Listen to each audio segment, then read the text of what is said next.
but we saw yesterday the beginning of the comeback of New York City. Now, we have to be clear, we are not just trying to get people back to work. We are not just trying to return to the status quo that existed before the coronavirus. The coronavirus taught us extraordinarily painful, powerful lessons about disparity, about the lack of equality in this city.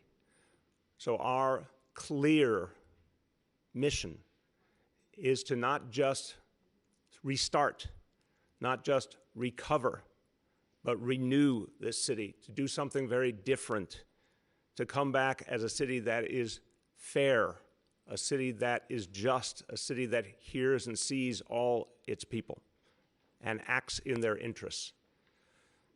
We must build a different New York City as we move forward. And that is where the Task Force for Racial Inclusion and Equity comes in. Leaders of this city government who are doing work here and now. I want to be abundantly clear about this. This task force was not named to talk about big ideas that would happen someday. This task force was named specifically of people who are leaders in city government right now, people of color leading city agencies playing a crucial role so that we could do work right now to address disparity. I named the task force 45 days ago. It was with the goal of doing work that would have a tangible and immediate impact, and then working on the bigger vision as well of what we could achieve in the next year and a half and what this city needs to achieve beyond. Already, the work of this task force has led to the decision to shift resources from the NYPD to youth services and social services, has led to the decision to move the enforcement of street vending away from the NYPD. It's led to the decision to address healthcare issues such as the creation of mobile testing in the hardest hit communities all around this city. But now there's more to do immediately, particularly on the disparities in healthcare, which are so sharp and so real, and were the foundation of why the coronavirus did such horrific damage in communities of color. We have to address the underlying reality of healthcare being a human right. That is not understood still in this nation, but here in New York City it is, and that is why we are guaranteeing healthcare for every New York citizen, every New York person, regardless of documentation status. This COVID crisis has shown how broken our national reality is when it comes to healthcare, how many people suffered for years without access because access was based on money, how many people never got physical health care and Lord knows never got mental health care. How many people just didn't even have a doctor they could turn to? Well, we made clear with the decision a year and a half ago to move to guaranteed health care for all New Yorkers that we had to lead the way. We had to show that everyone will get health care regardless of income, regardless of whether they have insurance or not, regardless of documentation status. If you are a New Yorker, you deserve health care. And so New York City created NYC Care, and it began in August 2019 in the Bronx. Continued January this year in Brooklyn and Staten Island. Tens of thousands of people now have their own doctor for the first time. For many, in the first time in their lives, a doctor, a primary care doctor they could turn to, pay only what they could afford. If they could afford nothing, that doctor was still there for them. But the task force looked at the situation and said, even though that was a powerful start, we need to go farther. And the task force called for NYC Care to be expanded rapidly in Queens and Manhattan, 4 months ahead of schedule so we could reach 55,000 more New Yorkers. Folks of limited means but unlimited potential who need health care. And that means primary care, it means special care, it means surgery, dental care, eye care, women's health, affordable medications. Again, no one charged more than they could pay. That is a foundation, but where we need to go much farther is in the area of mental health, because we have seen what happens in a society that does not provide mental health care. I was painfully reminded of it as I joined members of the Cure Violence movement a week ago at Queensbridge Houses, largest public housing development in New York City. I talked to residents one after another about the pain that they had experienced in the coronavirus crisis, and for so many it was the pain of losing a loved one. It was the pain of not being able to mourn. It was the sense of injustice, and that all added up for so many people to create anxiety and depression, to bear down on them, to create a mental health crisis within the crisis. We need to help make sure that people get the mental health care they need, and the task force on racial inclusion and equity is focused on what we can do right now. And so to talk about the latest initiative from the task force, turn to someone who, and I know I may be a little bit subjective because of my love for her, but she is not only a great leader in this city, a great leader in this nation in calling for mental health care for all and showing it can be done. The First Lady of New York City, Charlene McCray.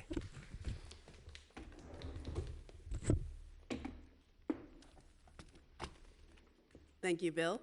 Good morning, everyone.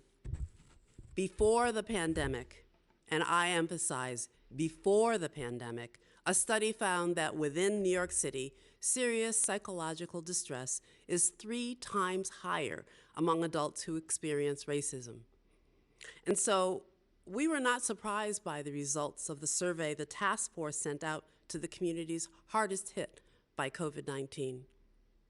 28% of the residents, of the respondents, said that mental health was their top concern. The tremendous grief and loss, anger around the tragic killings is palpable.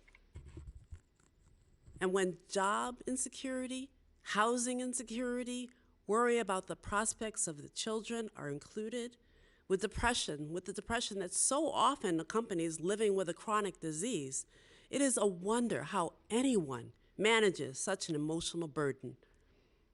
Langston Hughes asked that question 70 years ago in 1951 when he asked, "What happens to a dream deferred? Does it dry up like a raisin in the sun, or fester like a sore and then run? Does it stink like rotten meat, or crust and sugar over like a syrupy sweet? Maybe it just sags like a heavy load, or does it explode?" The accelerated expansion of NYC Care provides another opportunity for people to connect to mental health services directly or when they seek to address other health concerns. We are also turbocharging the mental health resources in the communities hardest hit by the pandemic, working with 270 community faith-based organizations. By the end of this year, we will reach 10,000 more residents with mental health supports that include education and information about resources and coping strategies. We will also train trainers, and that's clergy and community-based organization representatives. These folks who already have the trust of the communities and the ability to care for others right there in the neighborhoods where people live. People should have culturally competent care and different ways to access support for themselves and their loved ones. Cost should not be a barrier. There should be no stigma, and especially no wrong door when help is needed. These actions are a significant step in the direction that we want to go in these next weeks, and you'll be hearing more from us coming very soon. Thank you. Thank you. Thank you to our First Lady, to all the members of the task force. They are working constantly, and I mean constantly. As the First Lady said, when the task force recognizes something needs to be done right now, it will be done right now, and announced by the task force leadership, and then put into action by the City of New York. Now, I also want to talk about something that needs to happen right away, and it emerged from powerful, moving, thoughtful conversation on Sunday at Gracie Mansion. It is important when people are struggling and fighting for change and justice, important that not only are their voices heard, but they're heard in full. That people who truly represent communities from which they come, the fights for justice that have pervaded for years, that they bring forward the pain, the anger, the frustration, but the solutions, the things that we can do differently, the things we must do differently, and that's what happened Sunday at Gracie Mansion. Conversation that everyone involved thought should be different, should be something done truly mutually, not about photo ops, not about something superficial, but something essential. So we spoke for quite a long time about just how much pain there is, about just how many challenges people feel in their everyday life, how much racism affects every moment of every day, and particularly policing. We talked about the culture of policing that has to change. We talked about how pervasive the problems were, but it was not a hopeless conversation. In the end, a hopeful conversation, because the leaders and activists who gathered believed that change could happen and had specific ideas for change. And they put them before the First Lady and I, and they said, these are the things that would matter, and we will start working on them one by one. I want to thank all of these leaders, all but one of whom are here today gathered with us, and one of whom will speak on behalf of the group. But I want to acknowledge and thank each and every one of them. Reverend Kevin McCall, civil rights activist born and raised in Brownsville, has dedicated his life to fighting for equality. He is the former crisis director at the National Action Network, and he organized a very powerful, heartfelt memorial for George Floyd at Cadman Plaza a few days ago, at which George's brother Terrence was present. Mike Tucker. Mike Tucker lost his own son to police violence, became one of the city's real, true, authentic leaders against gun violence, founded Lay the Guns Down. The organization Lay the Guns Down has done extraordinary work to try and create progress and healing and a different reality in our streets. Anthony Beckford, president and co-founder of Brooklyn chapter of Black Lives Matter. Served in the United States Marine Corps, came back to his community, devoted to change, has emerged as a powerful voice of justice, a leader organizing the peaceful protests for change that have made such an impact on this city. Aisha Sekou, who will speak for the group of activists gathered. Aisha is the CEO of Street Corner Resources, a leading cure violence organization, does extraordinary work engaging young people, helping them to reach their amazing potential, helping to protect them. And I've had many opportunities to talk to Aisha and see her work over the years. I have tremendous admiration for her. And one of the things I said during our State of the City address really was based on the work of Aisha and her colleagues who have done amazing, just beautiful work to nurture our young people. I said in that speech, our kids don't need to be policed, they need to be reached. And Aisha and so many other good people in cure violence and community-based organizations are reaching our young people in a positive way. Gwen Carr was at our meeting at Gracie Mansion, the mother of Eric Garner, one of the most prominent voices for justice in this city and in this nation, a conscience who has turned pain into purpose. If ever that phrase has been made real and human, it's in the person of Gwen Carr. Someone I admire, someone I feel shows the best in all of us. Gwen is in Houston today as part of one of the recognitions of the life of George Floyd. Here representing her is Bishop Evans, cousin of Eric Garner. And Bishop, we thank you for joining us in this important moment. So before I turn to Aisha, I will simply recount the one crucial piece of the conversation at Gracie Mansion Sunday. The activist said, it's time to do something officially representing this city to recognize the power of the fundamental idea, Black Lives Matter, the idea that so much of American history has wrongly renounced but now must be affirmed. And the proposal put on the table was to name streets in each borough and to paint the words on the streets of this city.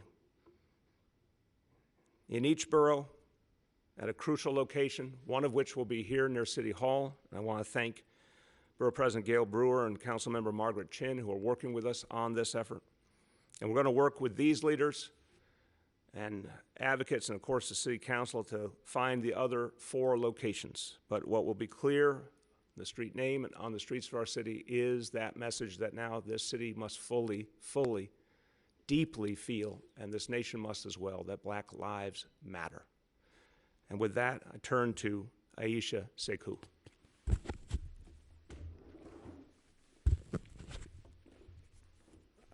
Thank you, Mayor Bill de Blasio. It is a great pleasure and honor to be able to have voice along with other leaders here and to be able to be in conversation with you and to look at ways to make this city better and greater.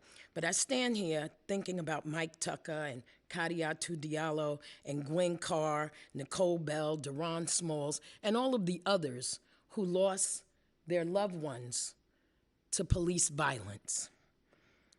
I have to say that they are in support of the street renaming and that there are good vibrations coming from that. But I would be remiss if I stood here and didn't talk about those mothers and grandmothers like myself. I have a 23-year-old grandson. When he comes to New York, and the fear I have with him engaging the police. I'm nervous until he gets back in the house. My conversations with other mothers and grandmothers are basically the same. They're giving their children, these young men and women, a way to have to be because our police have a way that they are. So I'm glad that we're in conversation about actions that need to be taken, about the consequences for wrong police behavior. Abusive and brutal police behavior has to match consequences. That behavior is not within police policy. We cannot make it okay. I think as a city in our past, it just became part of what happens. Another Black kid was killed today. Well, that we don't want to see that. We don't want to have to name a street, but I'm glad that we are. But we also want to make sure that police are not allowed to act in the way that we've been seeing. And so I'm grateful, again, for the conversations that we're having. I'm looking forward to those conversations turning into action. We're looking very much forward to, and that's our community at large, to holding the police, again, accountable for their behavior. I'm grateful that we are looking at the illegal chokehold and not just looking at it, but taking action on it to ban it, It should not exist. I also have to say that we are looking forward to continued conversation overall. We're really proud that Cure Violence has been a major part in this city, helping to reduce the spread of COVID-19. I have to give a shout out to Street Corner Resources, the Speak Peace Forward team, and all of the crisis management system in the Office to Prevent Gun Violence. So again, thank you for having me here. I'm really looking forward to eradicating this police brutality and violence that we see in this city. So thank you again. Thank you, Shirlene, for all of your hard work, and I appreciate you both. Thank you so much. Thank you, Aisha. And I want to just amen the point about the crisis management system and Cure Violence, which has been a hugely important movement in this city, that this city government has supported more and more each year with more and more resources, and we've seen more and more impact of community leaders from the grassroots, folks who stop violence before it even begins, folks who create community leadership to solve community problems. Now, Aisha, you've been one of the true leaders of that movement, and it is proving every day that there's a better way. And I want to thank you, and we have more we're going to do together. And I'll conclude this section by saying to all of the activists, thank you. God bless you for the work you do. We're going to keep talking. We're going to keep meeting. It doesn't mean everyone always agrees, but that doesn't, to me, stop there from being powerful, meaningful dialogue that leads to change. One thing we have all agreed on is the only change to discuss is change that can happen now. That's right. Deeds, not words. And so we will continue in that spirit, meeting and finding the next step and the next step and the next step, and helping this city to move forward. I know all the activists have a lot to do today, so they're going forward with their work today. Thank you all. Thank you for having joined us, and we will continue in this work together. Thank you, Mayor. Thank you.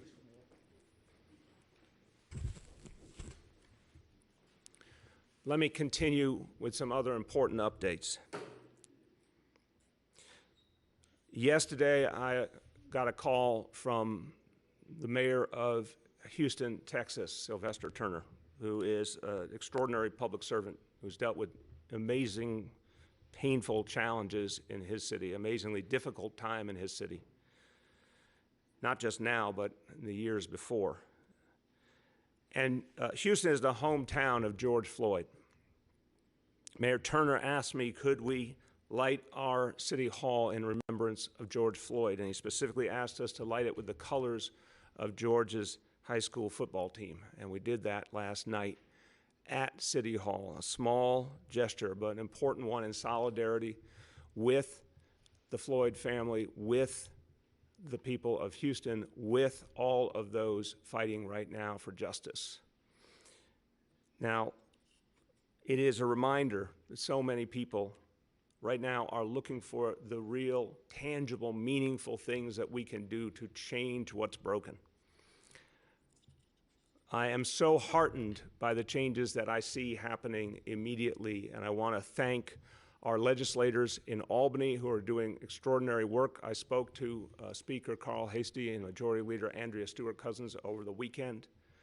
The package of the reforms that they have put together in Albany are profoundly important for the future of this city, this state, this nation.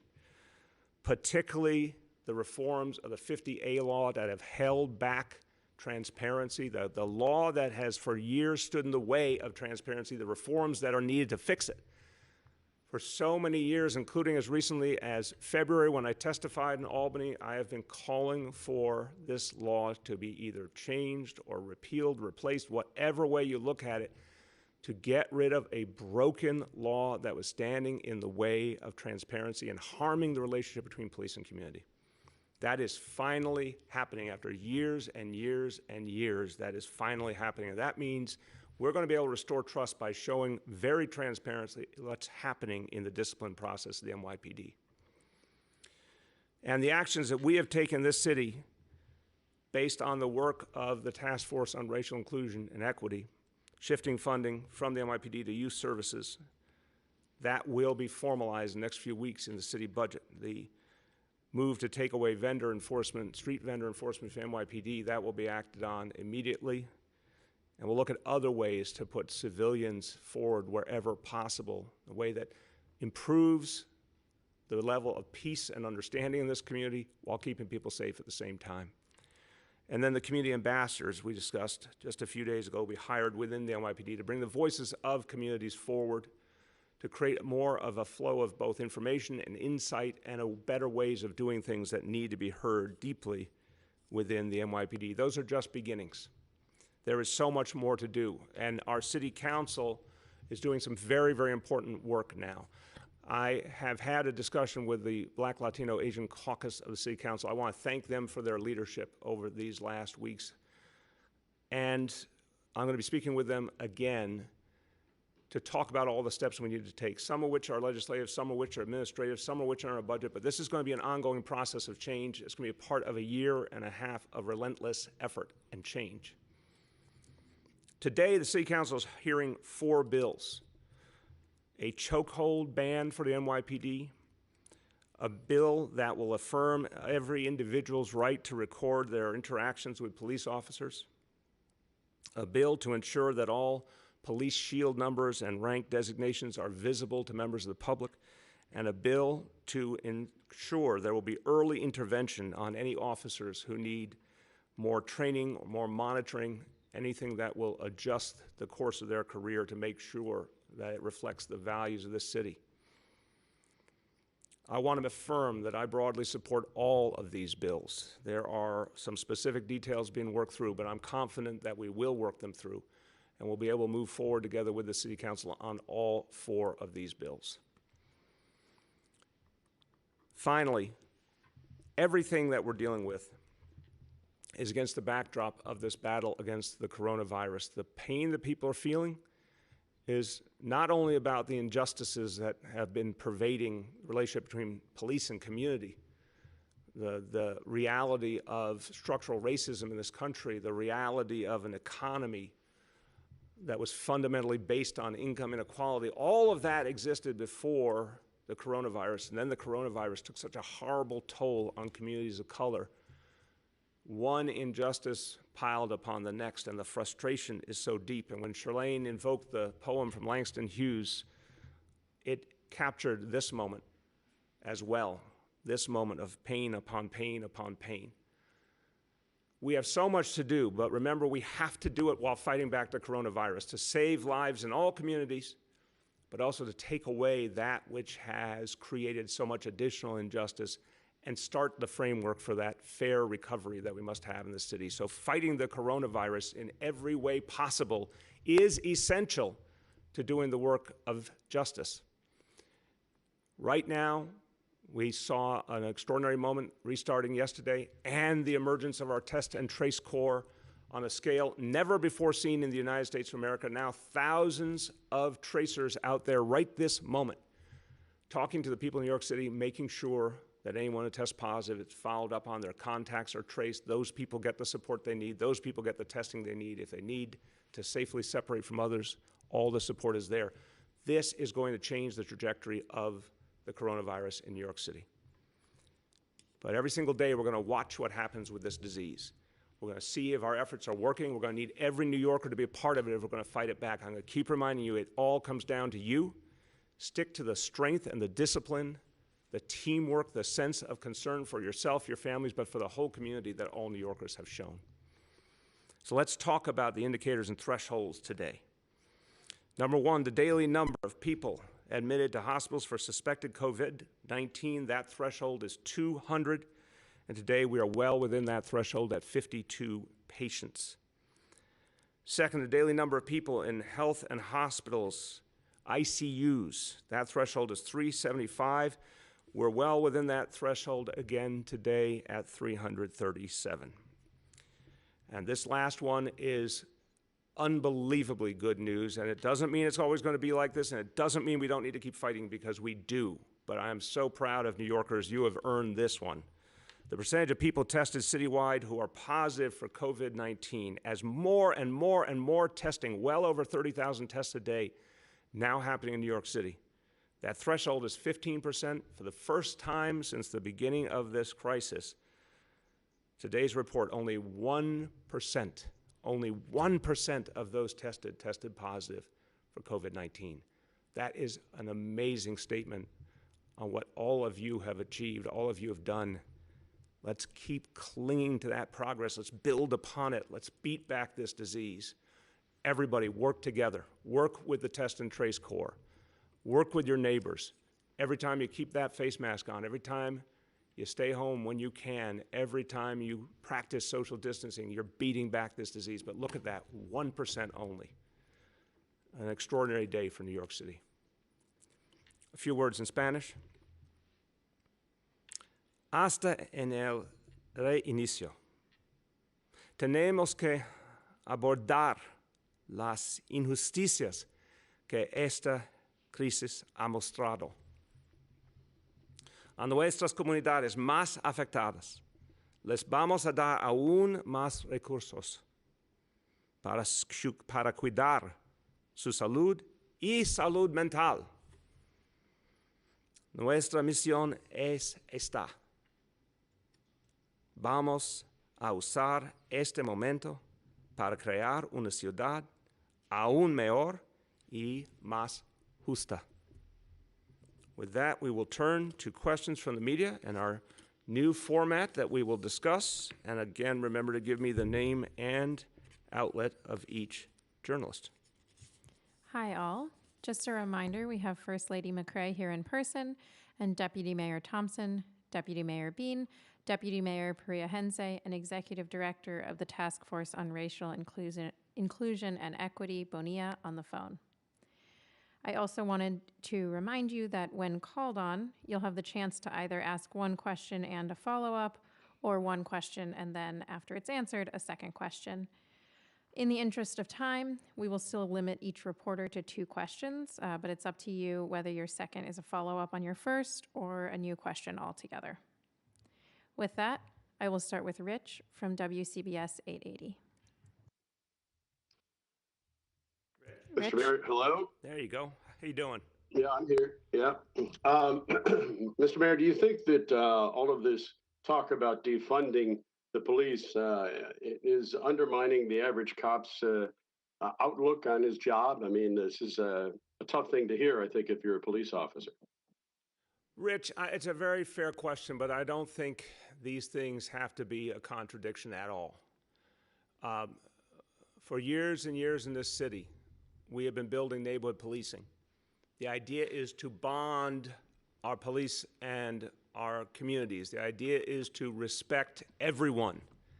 And in fact, what I have heard from NCOs and cops involved in neighborhood policing is they really prefer having that human relationship, that connection to the community they serve, not to feel like there's distance, but they want to have that human reality. We're all in this together, and that was impossible. When things like stop and frisk exist in this city, you couldn't have that. When there was a policy of over-arrest, you couldn't have that. But now, and I've heard it from officers, I've heard it from community members, now you have a reality that's starting, only starting, Rich, but we have to build upon, where officers can have the true fulfillment of knowing that they are at one with the communities they serve, protecting the peace, stopping crime, of course, but also connected deeply to communities. So we have to do that work. That is the truest work. The retraining of officers, the respecting professionalism by giving training, all of that work matters. Saying that we need to take money from a police department and give it to youth services and social services because we have desperate needs that must be addressed because our young people must be uplifted, that is not an affront. That is an affirmation of the young people and the communities that need help. And Commissioner Shea powerfully said that if there was any place he would ever want to see money go, if he had to lose money from his budget, he said if I had to lose it, I want it to go to young people. He said that publicly, and it is absolutely consistent with what he said months ago in terms of redefining the mission of the NYPD to focus proactively and positively on young people. So, Rich, I don't think it has to be something that people would feel upset about or worried about. I think it could be something affirmational about the way we're going to move forward together. Now, Rich, what do you want to do next? I'll ask a different question then. So is anybody in the administration actually laying out plans for what happens if Washington and Albany don't come through? In other words, do you have a blueprint? Do you have an idea of what kind of cuts would happen? Yes, Rich, I'm not lying to you if I say when we think about the dangers we face, it's very hard to look at them because we're talking about billions and billions of dollars. And it is a very real scenario right now. The last we're hearing, the U.S. Senate does not intend to take up the stimulus in the month of June. We must legally have our budget by June 30. We're still in discussions with Albany. I do believe we will eventually get there on borrowing, but we're not there yet. If neither of those things is ready in time, we will see, unfortunately, and I feel very pained to say it, but we will see cutbacks across all city agencies. And it's not something we want to do, and we're trying to figure out now how that would be grappled with. We're obviously in conversations with the city council on it as well. So that is becoming tragically, I mean it truly tragically, because a lot of people will suffer if there aren't resources available or if people are not able to continue their employment in the middle of this horrible economic crisis. I don't know why, Rich, the Senate, after watching the coronavirus and then now watching the problems that have been dredged up so powerfully in the last week or two in America, I don't know how they choose to not act. You would think the stimulus would be the most sensible thing now more than ever, but what we're hearing is they won't act. We'll try and do something to fix that. But yeah, we are preparing those plans, and you know, we're going to have to come to grips with them very quickly. We have only 3 weeks till the budget, and it will be a very, very tough scenario if we have to do it. Next, we have Juliet from 1010 Wins. Oh, hi. Good morning, Mr. Mayor. Good morning, all. So my question is this. Shootings in New York City have doubled in the past month. And according to Chief of Department Terrence Monahan, he says gun arrests have occurred, most gun arrests have occurred in Brooklyn. 78% of those arrested have been released on their own recognizance. And there were 7 shootings in Brooklyn last night. So What do you think about that? And what is a plan to curb gun violence? Yeah, Juliet, we are going through an extraordinarily difficult time where all of the pieces, all these things simultaneously, the massive healthcare crisis, massive economic crisis, the human crisis that we're going through, the crisis over justice, and on top of that, a budget crisis like we've never seen. All of these things are happening at once. This is arguably the toughest moment New York City has gone through in its history.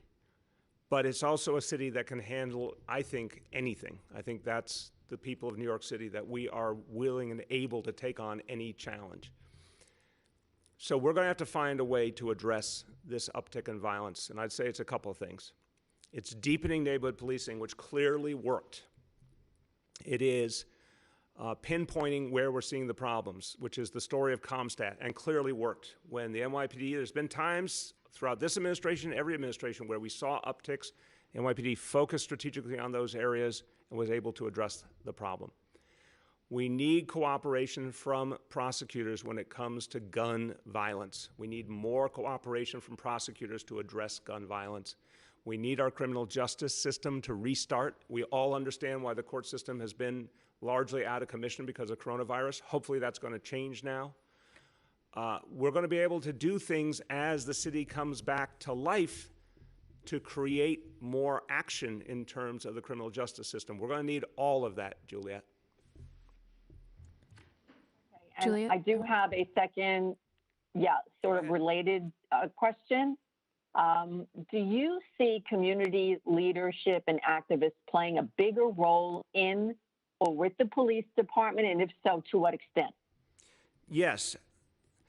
Juliet, we have tried now for over 6 years to try and deepen the role of community engagement with the police, whether it's traditional methodologies like police precinct councils, which do really important grassroots work, whether it is the work of the Cure Violence movement, which is a different approach, but one where there's still dialogue, whether it is listening to activists who have called for change and reform, and all the things that we have done.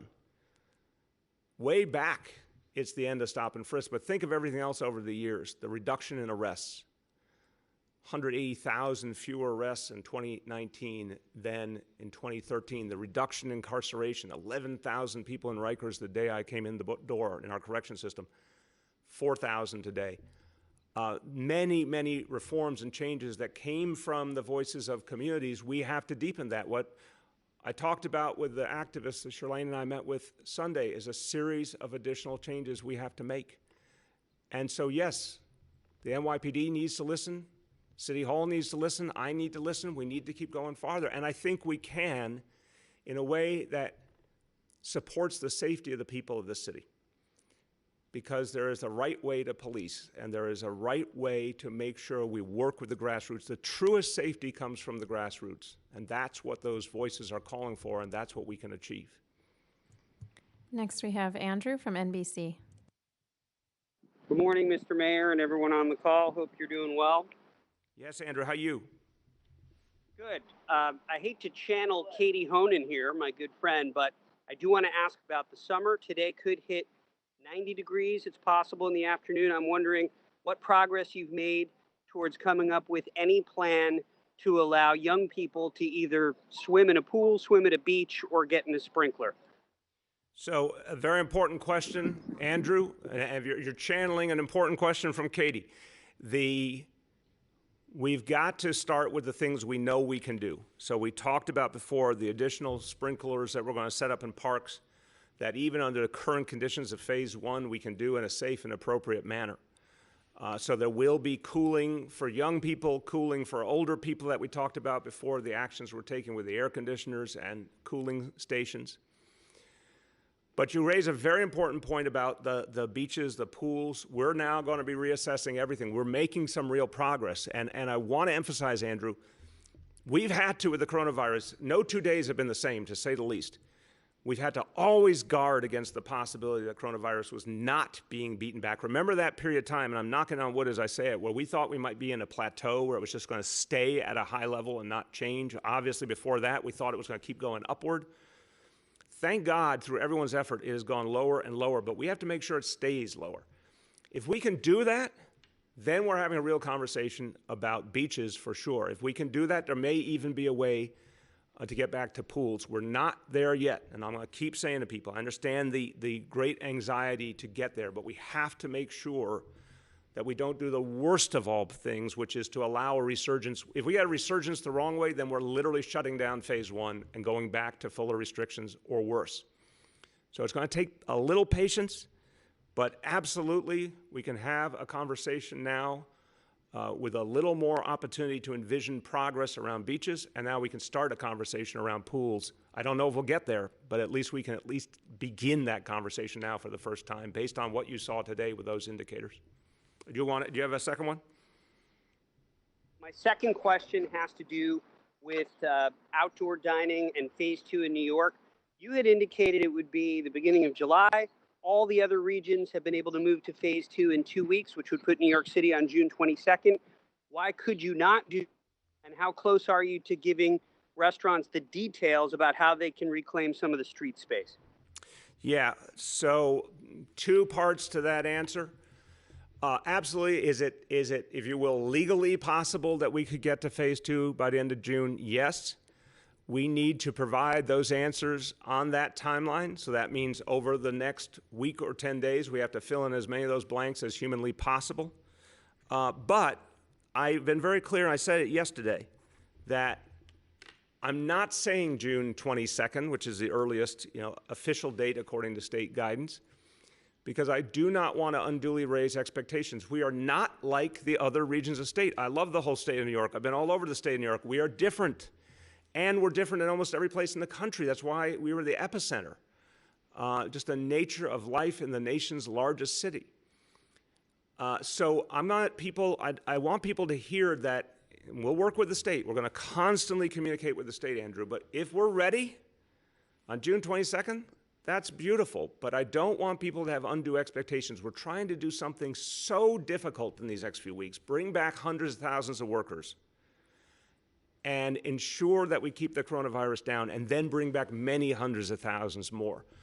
So I said July because I wanted to keep expectations a little lower, but if we can get there sooner, of course. If the state and the city agree and we think it's safe, of course. So yes, in answer to your question, we owe those restaurants guidance very quickly this week, next week.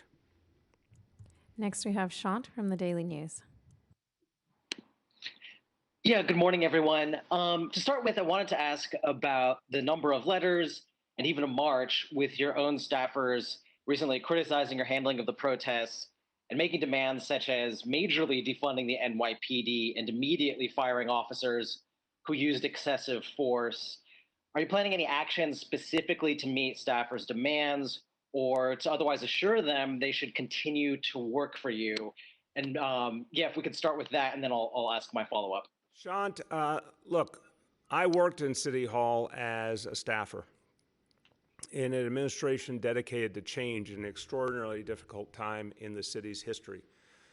I respect the heartfelt views of the members of this team. I know they are speaking from their own honest view of things. And I respect everyone's choice.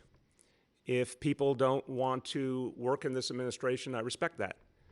We're going to continue the work, whether they choose to be a part of it or not. We're going to continue to work. I hear people's voices, but I also understand that there was an election that determined a direction.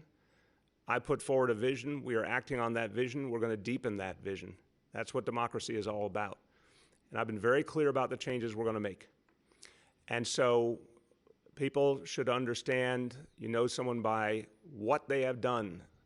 When we got rid of stop and frisk, when we settled the Central Park 5 case, when we reduced arrest, we ended marijuana arrests, we put body cameras on every patrol officer, we retrained the entire police force in de-escalation, we created a dynamic for a police force that's now majority people of color, more and more women officers, more and more officers who are from the city of New York. We brought forward a whole new generation of leadership, including more and more people of color and women in leadership. This is just some of what we have done. to change the NYPD, all in the rubric of neighborhood policing, which is a profound redirection for this agency. And now we're going to do a lot more, and we are going to relentlessly change this city and this police department over the next 18 months. And anyone who wants to be part of that mission, that's where we're going. Yeah, so I think on a related note, wanted to ask about a high-profile departure that Politico reported this morning, saying that Allison Hirsch is leaving City Hall and going to DOE over objections of your handling of the protest. So I just wanted to ask, between that and some staffers publicly criticizing you, I think even people who don't necessarily follow the inner workings of your administration have to be wondering, is it imploding? Could you address that? Shant, I appreciate your attempt at drama, but it's just inaccurate. I have tremendous respect for Allison.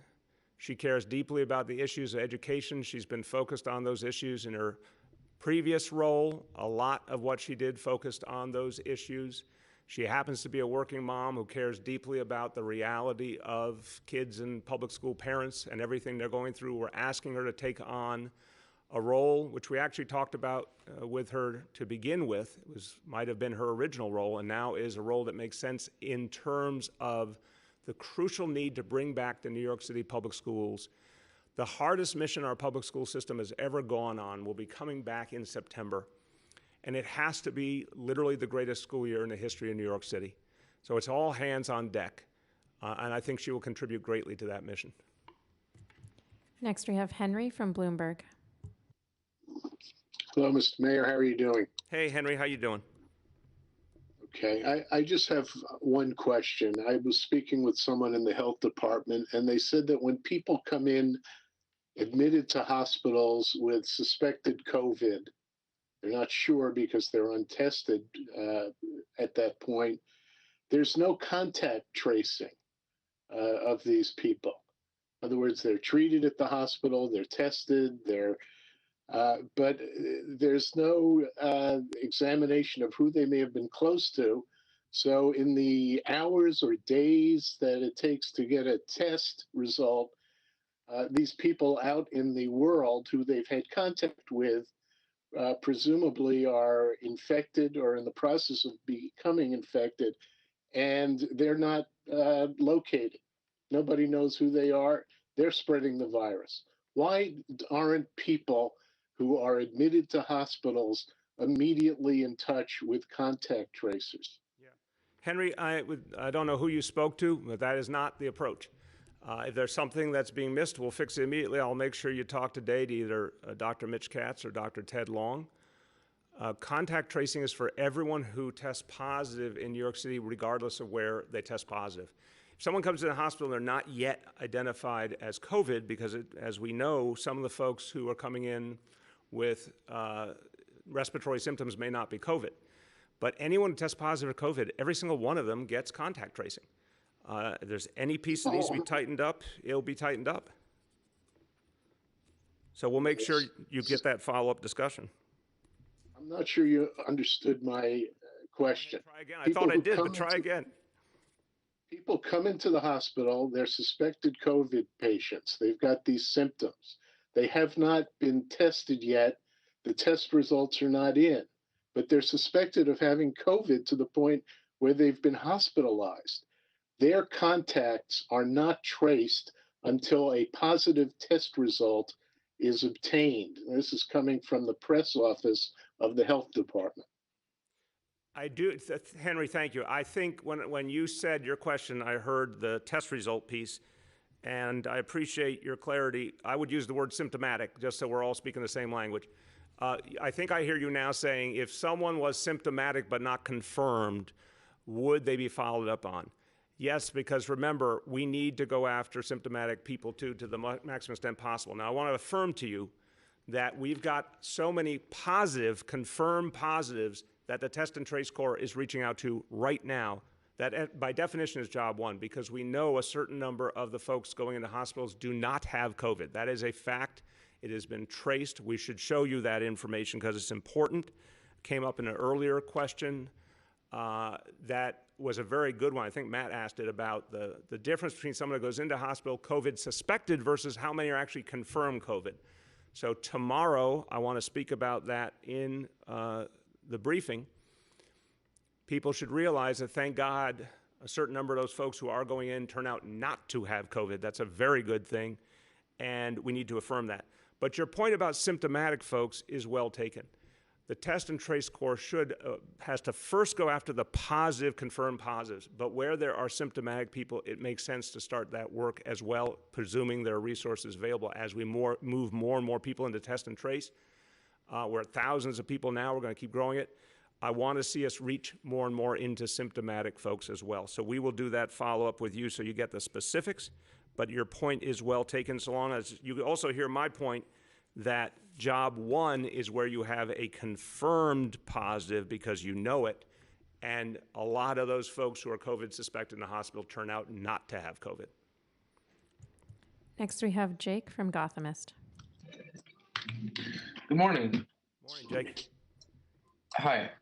So yesterday we published multiple videos of police officers violently detaining legal observers with the National Lawyers Guild during Thursday's protest in Mott Haven.